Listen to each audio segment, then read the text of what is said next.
Santa's Christmas Snowstorm by Alan Graham.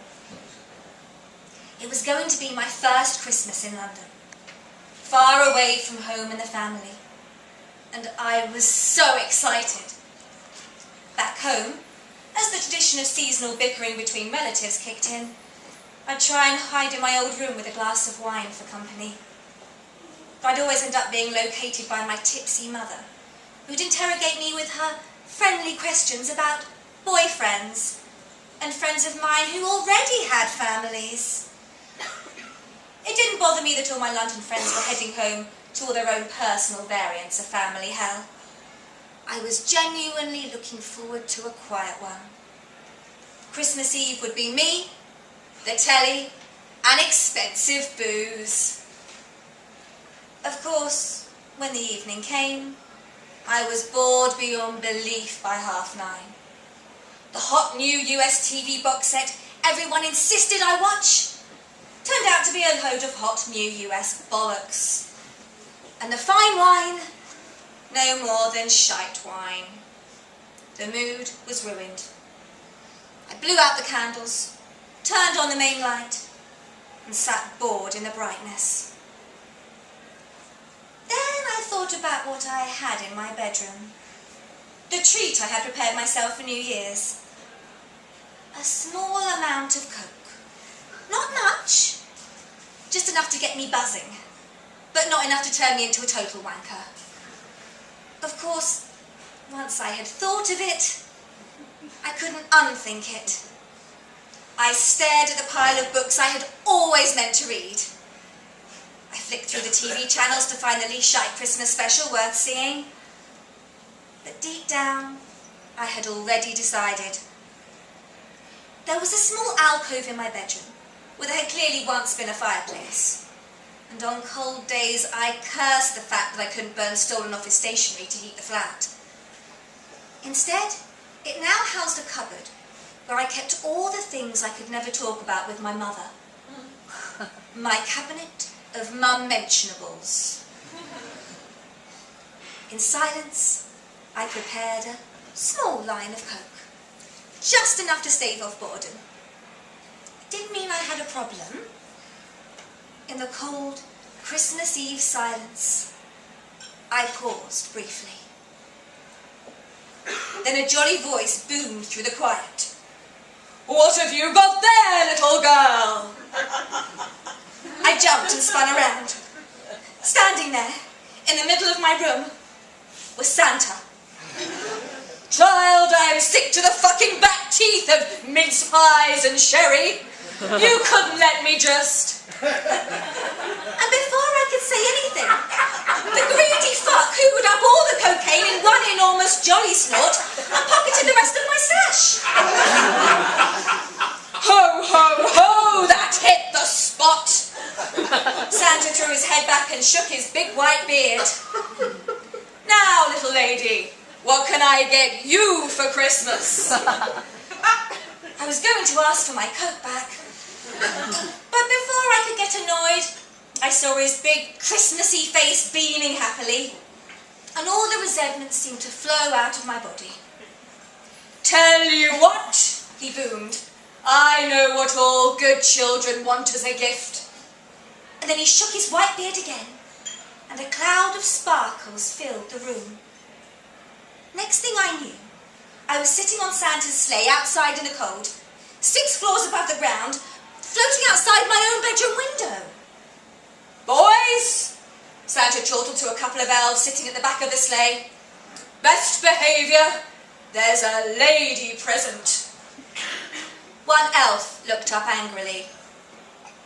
"May I remind you," he whined, "that according to my projected work time analysis data, you are currently running 4% behind schedule, and the extra weight, apologies ma'am, is only going to make the situation worse." Santa just looked and laughed. "Balls to all that," he roared. "Where do you want to go?"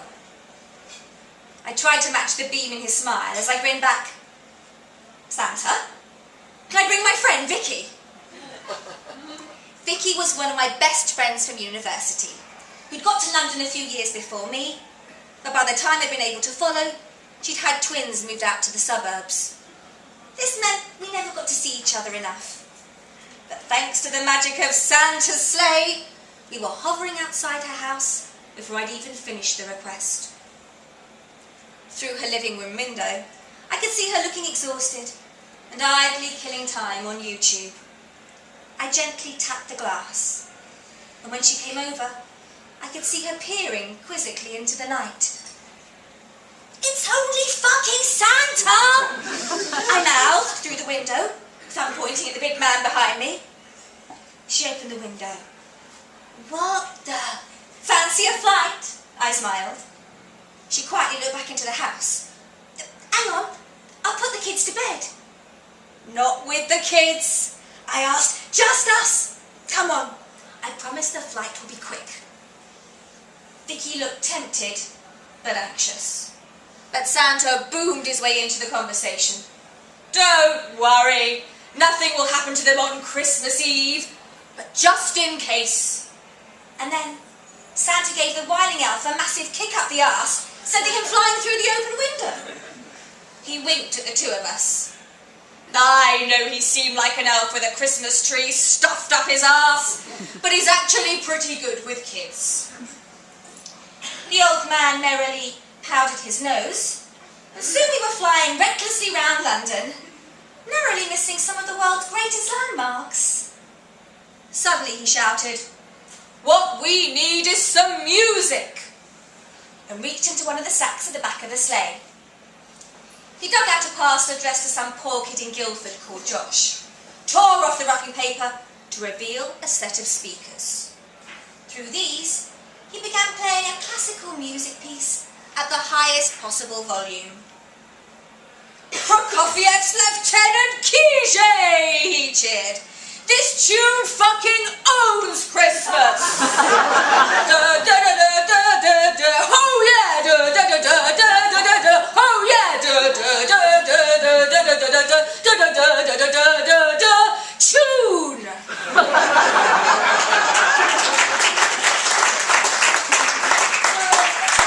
After the 18th listen, we tried to get Santa to play something more recent.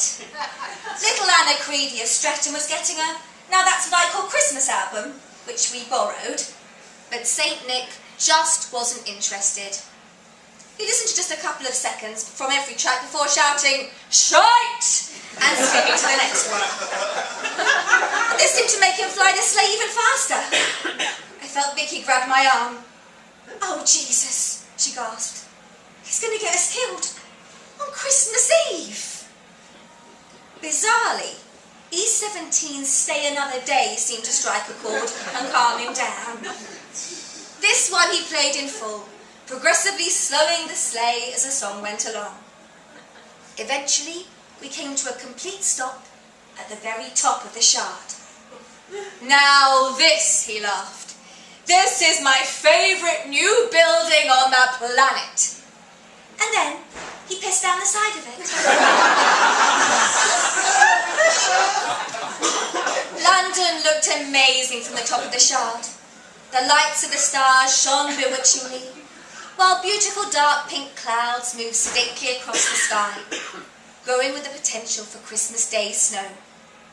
But beneath them, the many tacky festive lights outdazzled the stars, and nearly every house, every flat in London was full of the promise the day seemed to hold when I was little. It was impossible to be cynical here, to challenge the potential wonder of the day, despite the evidence of so many previous disappointments.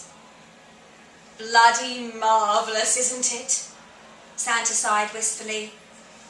"This is how it should be. It's not felt like this for too long now. Not since I fucked it all up." Then I became aware that the big man was quietly crying. I turned to see Vicky touch him on the arm and gently ask, "What happened, Santa?" "Years back," he sniffed, "I fell in with the wrong people. A large corporate hedge fund with a glossy portfolio on how to maximise Christmas. I foolishly sold most of the rights to the holiday to these people. That's why the day is so shit now. The Bellends took the whole thing over. Gave me the title of Central Gift Distribution Executive Officer. And it's never been the same since. I looked at Vicky, and she looked at me. We both felt that surge of exciting rebellion. Like when you're young, and you sneak an early look at your Christmas presents.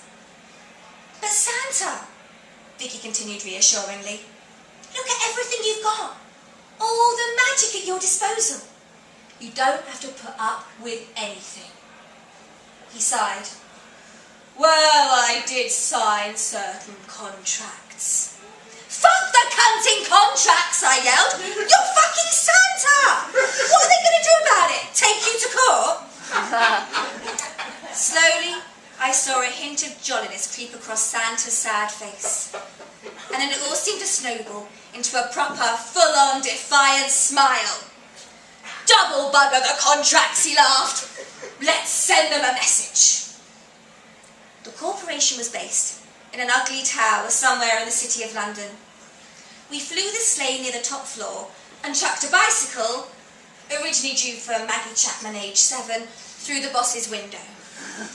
Once inside, Vicky and me followed Santa around the building as he used his magic like a dark Mary Poppins, upturning desks, exploding computers, and leaving defiant messages on the walls in reindeer shit.